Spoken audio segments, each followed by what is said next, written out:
جملہ کاملہ ہے، اس کا عطف کیا گیا، تو کاملہ ہونے کے باوجود یہ ناقص ہے، اس لیے کہ یہ بھی پہلے معطوف علیہ کے ساتھ تعلیق بالشرط میں محتاج ہے، تعلیق بالشرط میں محتاج ہے۔ تو جیسے پہلا جملہ فأنت طالق کامل ہونے کے باوجود معلق بالشرط ہے، اسی طرح حرف عطف کے ساتھ اس دوسرے جملے کاملہ کا بھی عطف کیا گیا، اور یہ کامل ہونے کے باوجود اس سے حریت واقع نہ ہوگی، کیونکہ یہ بھی شرط میں پہلے جملے کی طرح شرط میں یہ بھی محتاج ہو گئی، یہ بھی معلق ہو جائے گی شرط پر۔ لہذا جملہ کاملہ کا جب کاملہ پر عطف ہو تو یہاں تو شرکت ثابت ہی نہیں ہوتی، الا یہ کہ اب جملہ کاملہ پر اس کا عطف ہو اور وہ بھی محتاج ہو، یعنی وہ بھی معلق بالشرط ہو، تو پھر اس صورت میں کاملہ کا کاملہ پر عطف کرنا درست ہو جائے گا۔ اب یہاں جیسے فأنت طالق سے طلاق نہیں ہوتی معلق بشرط ہونے کی وجہ سے، اسی طرح وعبد حر سے بھی حریت واقع نہ ہوگی، اس لیے کہ یہ کامل ہونے کے باوجود بھی مفید حکم نہیں ہے، اس لیے کہ یہ بھی معلق ہو گئی شرط پر، یہ بھی کیا ہو گئی ہے؟ شرط پر معلق ہو گئی، یہاں شرکت ثابت ہو جائے گی۔ لیکن اگر شوہر یہ کہے ان دخلت الدار فأنت طالق وزینب طالق، تو اب انت طالق تو معلق ہو گئی دخولی دار پر، وزینب طالق یہ جملہ کاملہ ہے لیکن اس کا کاملہ پر عطف کرنا درست نہیں ہے، اب یہ ماقبل والے جملے کے ساتھ تعلیق میں شریک نہیں ہوگی، کیوں؟ اس لیے کہ یہاں شوہر نے جملہ کاملہ ذکر کیا ہے، اس لیے زینب کو تنجیزاً طلاق واقع کرنا چاہتے ہیں، اس لیے زینب پر تنجیزاً طلاق واقع ہو جائے گی۔ اس لیے کہ اگر شوہر زینب کی طلاق کو بھی معلق کرنا چاہتا تو پھر کامل جملہ ذکر نہیں کرتے، بلکہ پہلے جملے کی طرح اس کو ناقص ذکر کرتے اور یہ کہتے ان دخلت الدار فأنت طالق وزینب، یہ کہتے۔ لیکن جب چونکہ شوہر نے یہاں زینب نہیں کہا وزینب طالق کہا، لہذا یہ جملہ کاملہ ہے، اس سے شوہر کا مقصود اور غرض زینب پر تنجیزاً طلاق واقع کرنا ہے، اس لیے ایک کی طلاق معلق ہو جائے گی پہلے والے کی، اور دوسری کی طلاق زینب کی طلاق تنجیزاً واقع ہو جائے گی، اس لیے کہ پہلے جملے کا محتاج نہیں، کامل ہے اور پہلے جملے کا محتاج نہیں، اس لیے یہ معلق بشرط نہ ہوگی۔ تو احناف مالکیہ حضرات جملہ کاملہ کا کاملہ پر عطف ہو اس کو قیاس کرتے ہیں اس جملے پر کہ جس میں ناقصہ کا عطف کاملہ پر ہو، وہ کہتے ہیں جیسے وہاں پر شرکت فی الحکم ثابت ہوتی ہے، اسی طرح کاملہ میں بھی جب کاملہ کا عطف ہوگا تو یہاں پر بھی شرکت ثابت ہوگی، لہذا جو حکم پہلے جملے کا ہوگا وہی حکم دوسرے جملے کا بھی ہوگا۔ لہذا جیسے اقیم الصلاۃ جملہ کاملہ ہے، اس کا جو حکم ہے کہ بچے پر نماز نہیں، اسی طرح وآتوا الزکوٰۃ بھی جملہ کاملہ ہے، اس کا عطف اس پر کیا گیا، لہذا اس کا بھی حکم یہی ہوگا کہ بچے پر زکوٰۃ نہیں ہوگی۔ اس لیے ان کا استدلال ہے ان القران فی النظم بحرف الواو یوجب القران فی الحکم، نظم میں لفظ میں دو جملوں کا مل جانا حرف واو سے یہ حکم میں بھی اتصال کو واجب کرتا ہے، جبکہ ہمارے نزدیک یہ استدلال درست نہیں ہے، فاسد ہے۔ پانچویں وجہ فاسد، وجوہ فاسدہ میں سے جی آج جمعرات ہے، جمعرات ہے نہ جمعہ ہے اور نہ رات ہے، یہ جھوٹی اس کی بات ہے، یہ جھوٹی اس کی بات ہے، اس لیے جمعرات تو نہیں ہے۔ جب ہم 2-3 گھنٹے کے بعد ہم چلے جائیں گے ہم تو آدھے گھنٹے کے بعد چلے جائیں گے جی۔ آسان ہے سبق، سال کا آخر ہے، پراوان ایسا نہ کرو جی۔ نہیں ہفتے والے دن زیادہ پڑھیں گے لیکن وہاں اور بھی زیادہ ہوں گے نا، پھر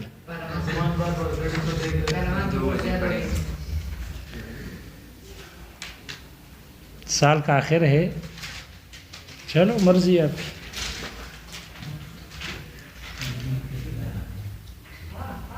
دیکھو کتاب میں وقیل اور کہا گیا ان القران فی النظم، نظم میں مل جانا،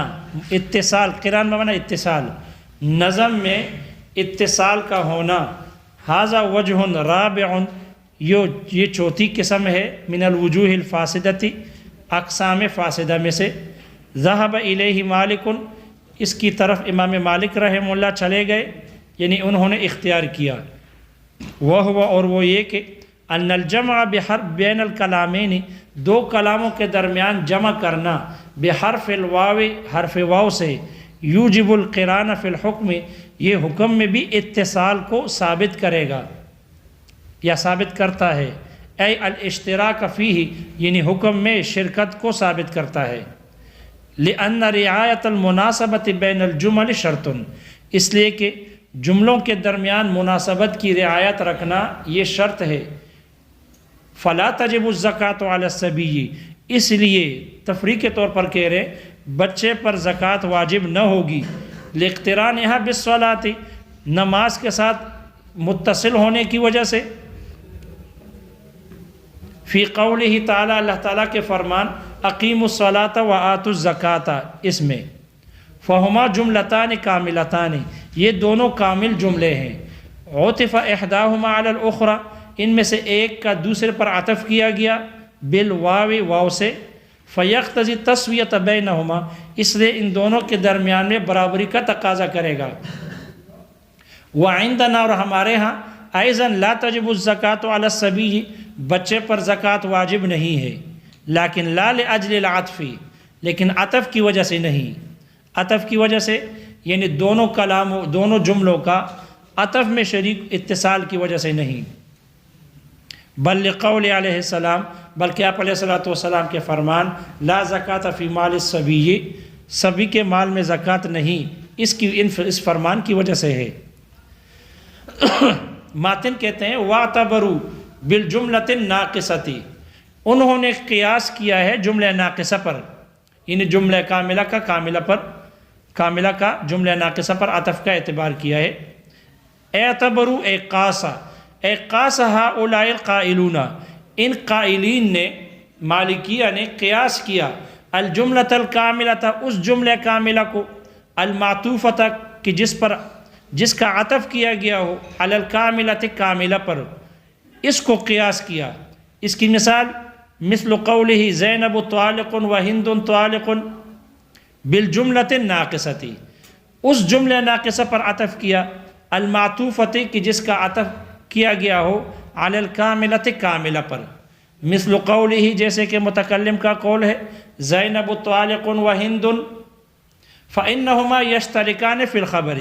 یہ جو جملہ ناقصہ کا کاملہ پر عطف ہے، یہ دونوں شریک ہیں خبر میں، لا محالۃ، یقینی طور پر. فقد الاولیان،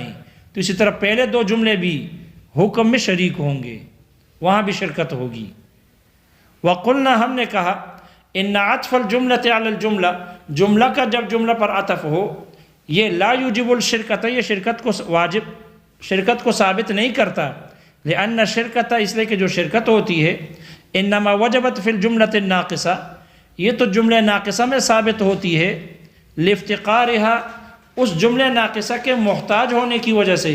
الی، اس چیز کے، ما تتم بہ، کہ جس سے وہ جملہ ناقصہ کامل ہو جاتی ہے، تام ہو جاتی ہے. وہو الخبر، اور وہ خبر ہے، مثلا مثال کے طور پر خبر ہے وہ، اس مثال میں یہ قید لگانی پڑے گی، اس مثال میں وہ جملہ ناقصہ خبر ہے. فإن ہندن کان محتاجا الی طالق، اس لیے کہ اس میں ہندہ جو ہے یہ طالق کی محتاج تھی. فلہذا جاءت الشرکۃ، اسی وجہ سے شرکت آ گئی ہے. بخلاف الکاملۃ المعطوفۃ، بخلاف اس جملہ کاملہ کے کہ جس کا عطف کیا گیا ہو.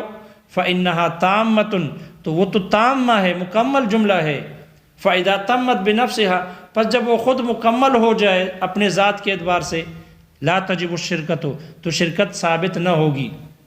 الا فیما تفتقر الیہ،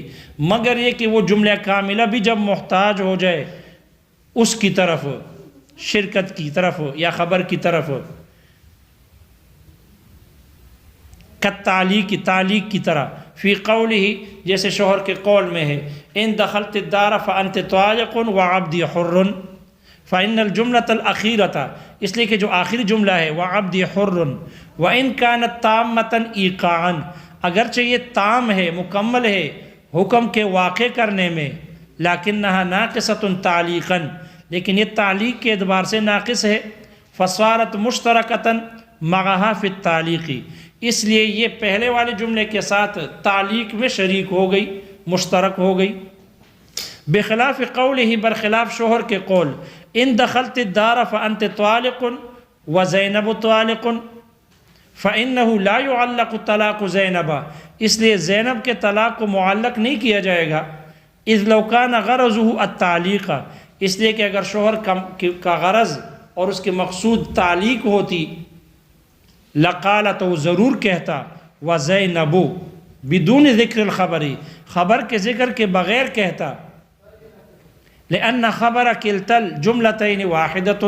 اس لیے کہ دونوں جملوں کی خبر ایک ہی ہے، فإذا أعادہ پس جب اس نے اس کو لوٹا دیا، علم معلوم ہوا ان غرضه التنجیز شوہر کی غرض اور مقصود وہ تنجیز ہے، طلاق کو فی الفور واقع کرنا ہے، بس